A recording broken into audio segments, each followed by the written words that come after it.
शनिवार को नई दिल्ली रेलवे स्टेशन पर हुई भगदड़ के बाद रेलवे स्टेशन पर भीड़ को नियंत्रित करने के लिए रेल मंत्रालय ने बड़ा फैसला लिया है।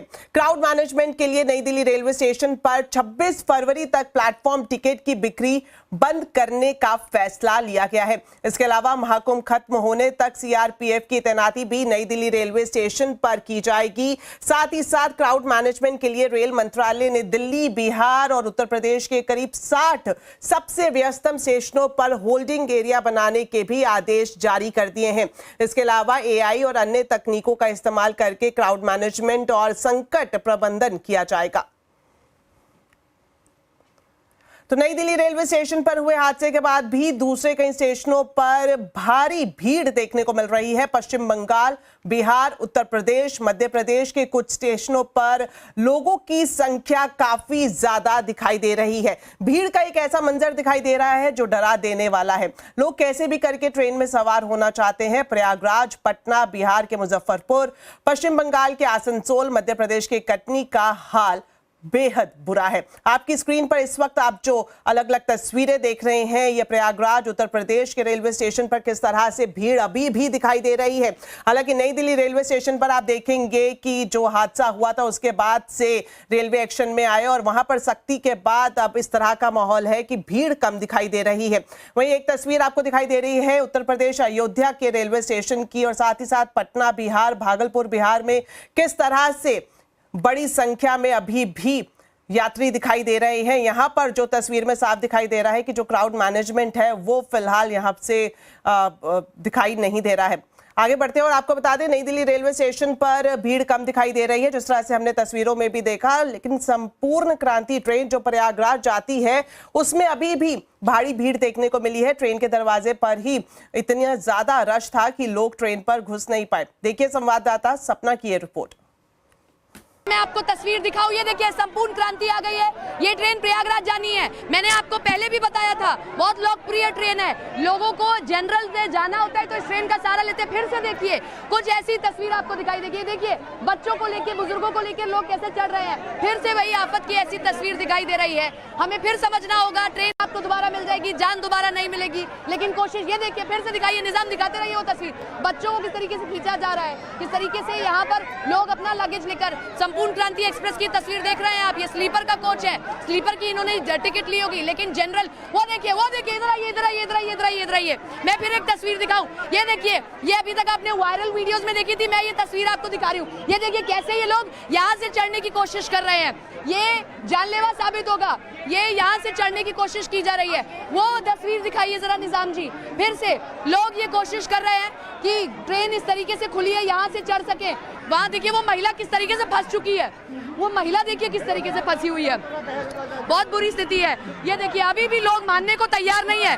प्रशासन व्यवस्थाएं कर रहा है, लेकिन फिर भी लोग चढ़ने को किस तरीके से बेताब हो चुके हैं। इसमें से चलती ट्रेन में से कितने अंदर जा पाएंगे और कितने बाहर ही रह जाएंगे। ये देखिए अंदर खचाखच भर चुका है, जगह नहीं है। अब ये देखिए जगह नहीं है, यहाँ पर खचाखच भर चुका है, लेकिन लोग इस तरीके से चढ़ रहे हैं क्योंकि अंदर यहाँ जगह ही नहीं है। ये देखो अंदर, आप देखिए अंदर कॉम्पैक्ट स्थिति हो चुकी है एकदम। किस तरीके से अभी भी वैसी ही लगभग तस्वीर है। जान जोखिम में डालकर लोग चढ़ रहे हैं, जगह नहीं है खड़े होने तक की, लेकिन बावजूद इसके लोग इसी तरीके से चढ़ने को तैयार हो गए हैं। जाहिर तौर पर जिस तरह से सपना दिखा रही थी कि जान जोखिम में डालकर अभी भी यात्री ट्रेन पकड़ते हुए दिखाई दे रहे हैं। आपको बता दें, एक अच्छी खबर यह है रेलवे के हिसाब से कि भारत के 3 रेलवे स्टेशन वर्ल्ड क्लास और आइकॉनिक बनने जा रहे हैं। इसमें अहमदाबाद रेलवे स्टेशन भी शामिल है। अहमदाबाद स्टेशन पर चल रहे डेवलपमेंट वर्क का जायजा लिया हमारे संवाददाता केतन जोशी ने। इस वक्त मैं अहमदाबाद के कालूपुर रेलवे स्टेशन पर मौजूद हूं और आने वाले 2 से ढाई साल में ये एयरपोर्ट को भी टक्कर देगा, उस लिहाज से बनेगा और इतनी सुविधा होगी। यहाँ पर आपको अलग अलग कनेक्टिविटी मिलेगी। जैसे कि ये बुलेट ट्रेन है, तो बुलेट ट्रेन का यहाँ पर एक स्टेशन रहेगा और ये काम अभी जोरों पर चल रहा है। उतना ही नहीं, लेकिन जो भारत का सबसे बड़ा जो कॉनकोर एरिया है, जो कि 54,000 स्क्वायर मीटर का होगा, वो सिर्फ और सिर्फ अहमदाबाद रेलवे स्टेशन पर होगा। ये सिर्फ इतनी ही सुविधा नहीं है, लेकिन आपको यहाँ पर 30 लिफ्ट, 6 एक्सीलेटर और 25 स्टेयरकेस भी मिलेंगे। 7,000 स्क्वायर फीट का एरिया तो ओपन रहेगा, जहां पैसेंजर अलग अलग जगह से आएंगे और वापस अपने अपने गंतव्य स्थान पर वो चले जाएंगे। रेलवे विभाग ने जो 3 आइकॉनिक सबसे बड़े रेलवे स्टेशन बनाने की घोषणा की है, उनमें से एक ये कालूपुर रेलवे स्टेशन भी है। अलग अलग पैमाने पर यहाँ पर अभी काम चल रहा है और 2.5 साल की जो सीमा रखी है उसमें इस तरह से इसको बनाया जाएगा कि वो वर्ल्ड क्लास कहलाएगा। 2400 करोड़ से अधिक का इसका एक बजट है और दिन रात यहाँ पर काम जारी है। इतने बड़े पैमाने पर काम जारी है, इसलिए यहाँ से 40% ट्रेन है उसको अलग अलग और अहमदाबाद के आसपास के स्टेशन पर ट्रेन को वहाँ शिफ्ट भी कर दिया गया है। तो हम कह सकते हैं कि ये जो स्टेशन है वो अपने आप में आइकॉनिक होगा। उनके प्रवेश द्वार है वो गुजरात की आपको एक फीलिंग देगा। तो धीरे धीरे ये काम आगे बढ़ रहा है और 2 साल के बाद यहाँ का जो मंजर होगा वो काफी शानदार होगा। केतन जोशी, अहमदाबाद। चलिए अब आपको बताते हैं शेयर बाजार का पूरा हाल। बाजार की गिरावट पर आखिरकार ब्रेक लग गया। शुरुआती गिरावट के बाद बाजार में शानदार रिकवरी देखने को मिली।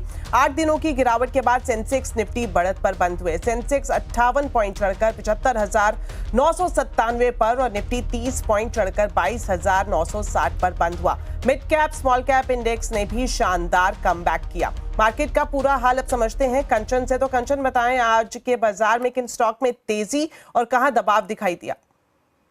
तो डेफिनेटली हफ्ते के पहले कारोबारी दिन बाजार के अंदर जो बुल्स है वो बाउंस बैक करते हुए तो नजर आए हैं। अब बात करते हैं कि स्टॉक स्पेसिफिक एक्शन आज के सत्र में हमें किस तरीके का देखने को मिला है। निफ्टी के गेनर्स की बात करी जाए तो अडानी एंटरप्राइजेस, जहां पे हमें काफी दिनों से एक पेन दिखाई दे रहा था, वापस से एक बाउंस बैक आया है। बजाज फिनसर्व 3% की तेजी, इंडसइंड बैंक 2.5% और पावर ग्रिड में करीबन 2.5% का इजाफा देखा गया है। लूजिंग स्ट्रीक की बात करी जाए तो महिंद्रा एंड महिंद्रा, यहाँ पे नंबर्स आए थे बुकिंग के, तो लेकिन जो नंबर्स हैं वो एनालिस्ट की एक्सपेक्टेशन से कम थे, इसलिए पेन देखा गया है। भारतीय एयरटेल बड़ी ब्लॉक डील की वजह से गिरावट है। साथ ही साथ जितने भी आज पूरे के पूरे अगर हम आईटी पैक की बात करें तो वहां पे पेन तो डेफिनेटली देखा गया, जिसके चलते इन्फोसिस और टीसीएस भी आज गिरावट के साथ बंद हुए हैं। मिड कैप के गेनर की तरफ नजर डाली जाए तो एनएलसी इंडिया में आज अच्छी खासी यानी कि 7.5% की तेजी देखने को मिली है। सीजी पार 6%, अशोक लेलैंड 5% और एस्ट्रल में हमें करीब 5% का इजाफा देखने को मिला है। लूजिंग पॉकेट में पीबी फिनटेक में 5%, आरवीएनएल यहाँ पे हमें 5% और मैजगॉन डॉकशिप में करीबन 4% और साथ ही साथ सुप्रीम इंडस्ट्री आज 3.5% की कमजोरी के साथ बंद हुए हैं। जी शुक्रिया कंचन इस पूरे मार्केट अपडेट के लिए। वित्त मंत्री निर्मला सीतारमण ने कहा है कि बाजार में एफआईज प्रॉफिट बुकिंग कर रहे हैं। हालांकि उन्होंने ये भी कहा कि भारत में निवेशकों को अच्छा रिटर्न मिल रहा है। FIIs also go out when they're able to in a position to book profits. Indian market today, Indian economy today has an environment in which investments are also yielding good returns and profit booking is also happening, and I'm sure you would have seized that fact also.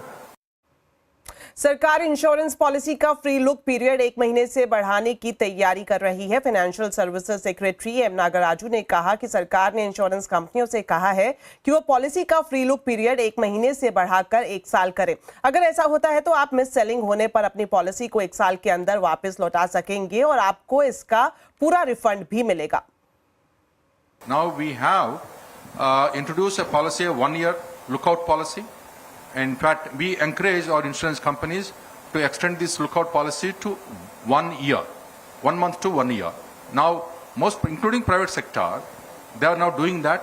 If somebody wants to surrender the policy, please surrender. You get a full amount. There is no questions asked. That we have done. मेरा भरोसा है कि भारत में अब Olympics होने चाहिए, कहना है रिलायंस फाउंडेशन की चेयरपर्सन नीता अंबानी का। अमेरिका की हार्वर्ड यूनिवर्सिटी के प्रतिष्ठित India conference on Indian business policy and culture में उन्होंने ये बात कही है। उन्होंने कहा कि अगर 2036 के ओलंपिक्स भारत में होते हैं तो ये अब तक के सबसे ग्रीन ओलंपिक्स होंगे। साथ ही नीता अंबानी ने यह भी कहा कि भारत इस वक्त ओलंपिक्स मेजबानी के लिए पूरी तरह से तैयार है। India must have the Olympics. We are going to be the third largest economy in the world. And if you see, in the 10 largest economies of the world, 9 countries have hosted the Olympics. Only India has not. So I find that really odd. I think us Indians, with a population of 1.4 billion Indians, would wish to see Olympics being hosted in our country. It will be our pride to host them. So I think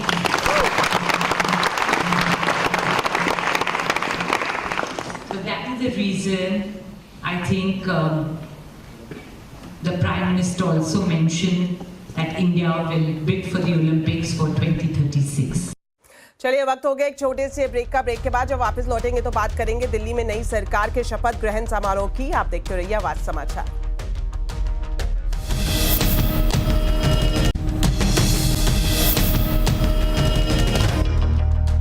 Delhi का अगला CM कौन होगा, इस पर फिलहाल मंथन जारी है, लेकिन दिल्ली में नई सरकार के शपथ ग्रहण समारोह का कार्यक्रम करीब करीब तय हो गया है। सूत्रों के मुताबिक 20 फरवरी को दिल्ली में नई सरकार का शपथ ग्रहण समारोह होगा। दिल्ली के रामलीला मैदान में नई सरकार का शपथ ग्रहण शाम 4:30 बजे होगा। इसके लिए दिल्ली के रामलीला मैदान में तैयारियां शुरू हो गई हैं। वहीं दूसरी तरफ दिल्ली में बीजेपी सरकार के गठन से पहले ही यमुना की सफाई को लेकर एक्शन शुरू हो गया है। उपराज्यपाल वीके सक्सेना के निर्देश पर यमुना से कूड़ा कचरा हटाने वाली मशीनें उतरने लगी हैं। सफाई के लिए भी खास योजना की तैयारी है।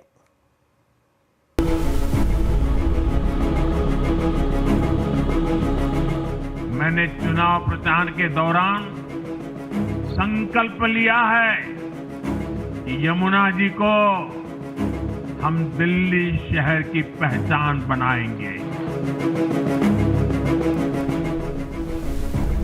प्रधानमंत्री नरेंद्र मोदी ने यमुना को लेकर जो संकल्प किया था, उस संकल्प को सिद्धि तक पहुंचाने की शुरुआत हो चुकी है।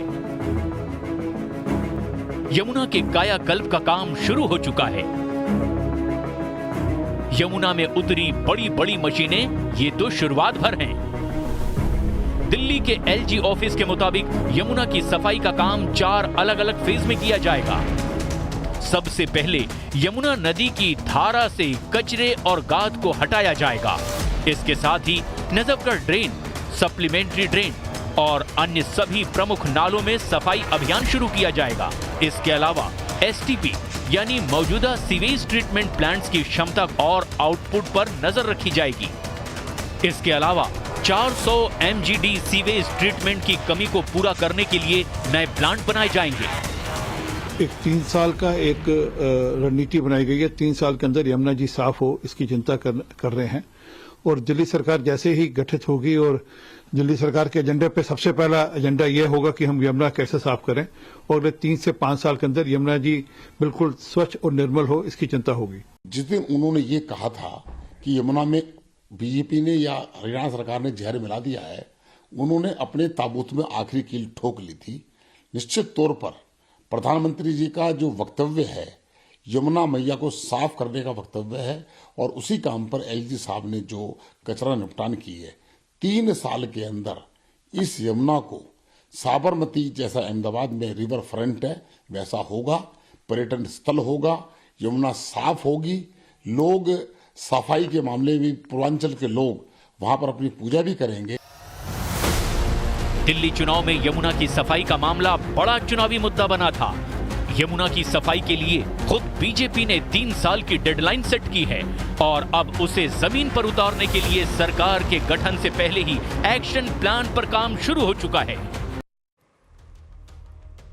चलिए इसी के साथ बुलेटिन में इतना ही। आप खबरों पर अपडेट रहें, सीएनबीसी आवाज से जुड़े रहें हमारे सोशल मीडिया हैंडल्स के जरिए। नमस्कार।